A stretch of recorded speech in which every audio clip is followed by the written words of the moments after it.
नमस्कार, मेरा नाम ज्ञानेश्वर है और मेरे साथ न्यूज रूम में है देव प्रकाश सिंह साहब। पटना हाई कोर्ट के एडवोकेट हैं। आपराधिक मामलों की वकालत करते हैं, इसके अलावा लेबर लॉ की वकालत भी करते हैं। तो देव प्रकाश सिंह साहब, आपसे एक मसला हम समझना चाहते हैं, क्योंकि कहा जाता है कि सीआरपीसी में कोई एक प्रक्रिया है, एक प्रावधान है, जिसके तहत यदि हम कोर्ट में बेल मांग दें तो जज साहब मना नहीं कर पाते हैं। ये कौन सा प्रावधान है और कब इसकी दलील जो है अभियुक्त जो जेल में बंद है वह लगाता है और जज साहब मजबूर हो जाते हैं कि हम बेल तो देंगे ही और बेल देना ही पड़ता है?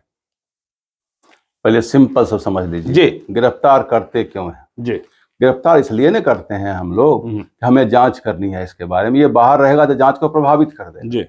ये बाहर रहेगा तो गवाह कोई धमका देगा। जी। ये बाहर रहेगा तो सबूत साक्ष्य कोई नष्ट कर देगा। इसलिए हम उसको गिरफ्तार करके जांच करते हैं। इसमें स्पष्ट नियम है कि 3 महीना से ऊपर किसी को गिरफ्तार जांच में नहीं रख सकते हैं अंदर में।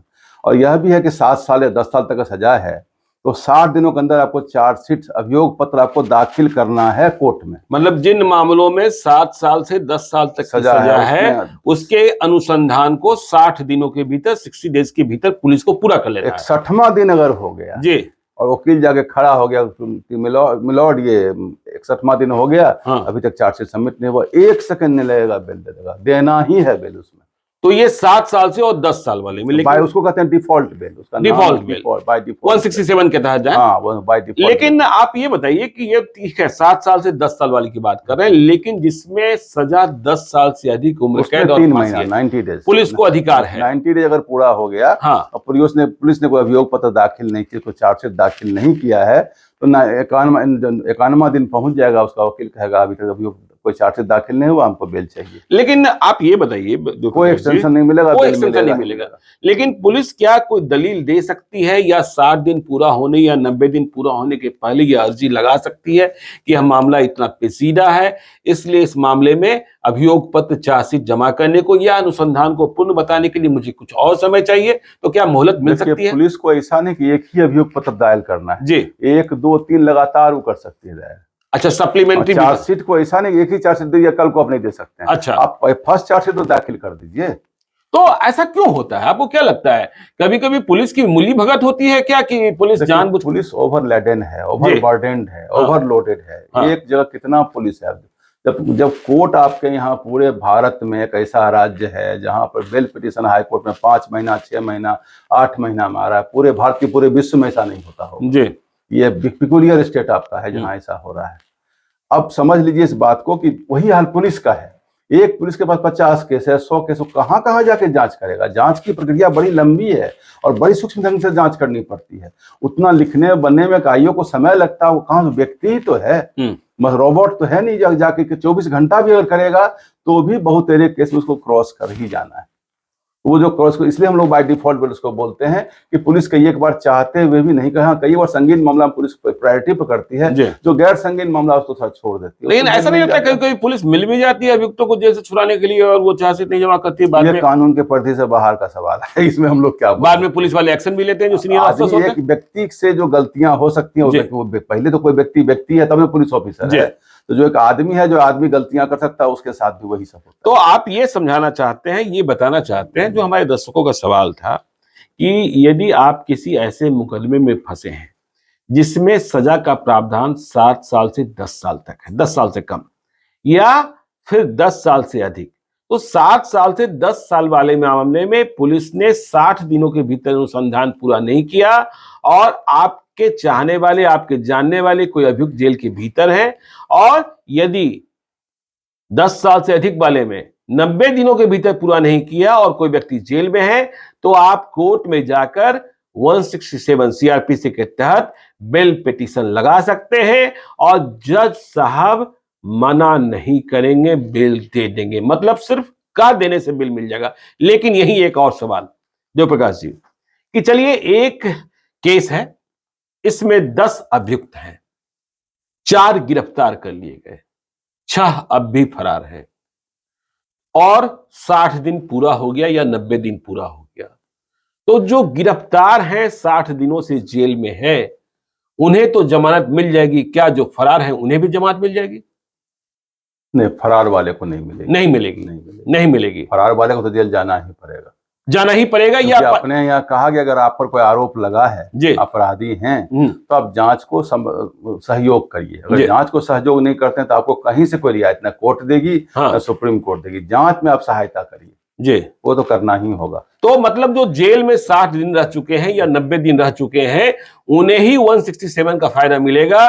जो फरार चल रहे हैं या जिनके खिलाफ अनुसंधान वो भी मैंने अविलंबित, कहा कि अगर 7 साल के अंदर वाले हैं जी और वो अगर वो ऑलरेडी थाना जब भी आप बुलाते हैं तो जाते हैं हाँ, और आपको सहयोग करते हैं जाते, उनको गिरफ्तार नहीं करना है।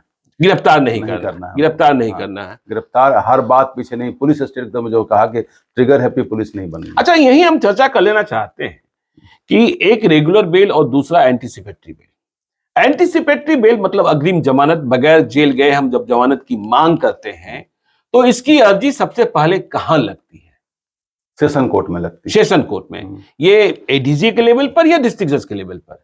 सेशन जज के लेवल पर। सेशन जज के पर। एडीजे भी हो सकते हैं, डिस्ट्रिक्ट जज भी हो सकते हैं। अच्छा, अग्रिम जमानत की अर्जी पहली अर्जी वहीं लगेगी, पहली अर्जी वहीं लगेगी 438 में। 438 में। मतलब हम एंटीसिपेटरी बेल मांगने सीधे हाई कोर्ट नहीं पहुंच सकते हैं? पहुंच सकते हैं, पहुंचने में कोई दिक्कत, सुप्रीम कोर्ट भी पहुंच सकते हैं। अच्छा, सुप्रीम कोर्ट भी पहुंच सकते हैं, वहां पहुंच सकते हैं। लेकिन कोई आदमी चाहता है पहले यहाँ से हो जाए जी। अगर यहाँ अगर मान लीजिए आप हाई कोर्ट गए जी और रिजेक्ट कर दिया, तब तो फिर यहाँ नीचे नहीं आएंगे ना जी। तो आपको जो 3 किस्त में जो रियायत मिल रही है, हाँ, एक किस्त में क्यों खर्च करना चाहेंगे? अच्छा, लेकिन आपने देखा कि बहुत सारा तो डायरेक्ट सुप्रीम कोर्ट भी लोग पहुंचे, डायरेक्ट सुप्रीम कोर्ट भी पहुंचे। लेकिन अच्छा ये बताइए, आप तो रोज मुकदमा लड़ते हैं, जब कोई मुकदमा हो ही जाए तो अग्रिम जमानत के लिए प्रक्रिया कब शुरू करनी चाहिए और कब यह मानना चाहिए कि हम अग्रिम जमानत पाने के हकदार हैं? कोर्ट किन बिंदुओं पर ध्यान देता है? देखिए, एफआईआर जब आपके अगेंस्ट में हो गया है जी या न भी हुआ है, जी, एफआईआर अगर न भी हुआ है और आपको अंदेशा है कि मेरे ऊपर एफआईआर होगा जी, लेकिन प्रैक्टिकलिटी में ये कि एफआईआर कॉपी लगानी पड़ती है। लेकिन ऐसा लॉ कहता है कि अगर एफआईआर होने का अंदेशा भी है, apprehension of arrest, apprehension of FIR कोई है, लॉजिंग ऑफ एफआईआर होने जा रहा है,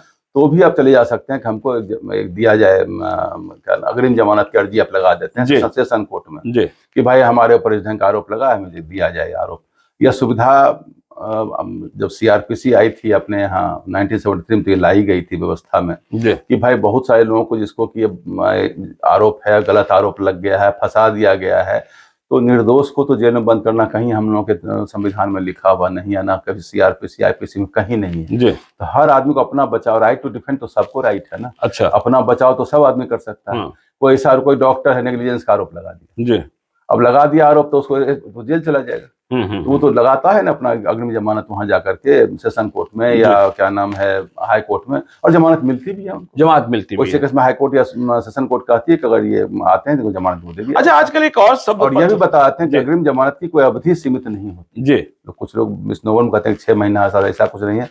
अग्रिम जमानत तब तक है जब तक कि उनका प्रक्रिया ट्रायल शुरू हो गया, और ट्रायल चलने में अगर कह दिया वहां पर कि जब ट्रायल स्टार्ट हो गया, चार्जशीट सबमिट हो गया, इनको अरेस्ट करना जरूरी है, तो इस हालत में अरेस्ट भी किया जाता है। चलिए ठीक है, लेकिन आपने कहा अग्रिम जमानत की कोई अवधि नहीं होती है, मैं यहीं से एक सवाल ले लेता हूँ। आजकल बड़ा प्रचलन में है, जब आप एंटीसिपेटरी बेल मांगने जाते हैं तो एंटीसिपेटरी बेल न मिलता है तब भी कोर्ट से यह दलील दी जाती है, आप भी रोज दलील देते हैं, नो कोरेसिव। नो कोरेसिव क्या होता है?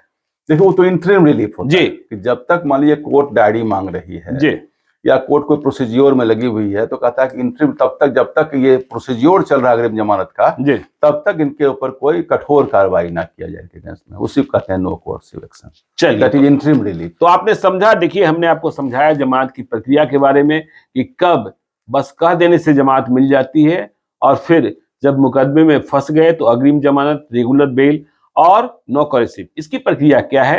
जयप्रकाश जी, बहुत बहुत धन्यवाद। हम इसी तरीके से कानूनी ज्ञान बढ़ाते रहते हैं लोगों को। आप देखते रहिए हमारे चैनल को। तब जाएंगे जब आप जेल के अंदर चले जी, रेगुलर बेल तब जाएंगे। आप देखते रहिए हमारे चैनल को। यदि अब तक आपने हमारे चैनल को सब्सक्राइब नहीं किया है तो जरूर कर लीजिएगा, और यदि इस वीडियो को फेसबुक पेज के माध्यम से देख रहे हैं तो पेज को लाइक कीजिएगा, ट्विटर पर भी हमें फॉलो कीजिए। धन्यवाद।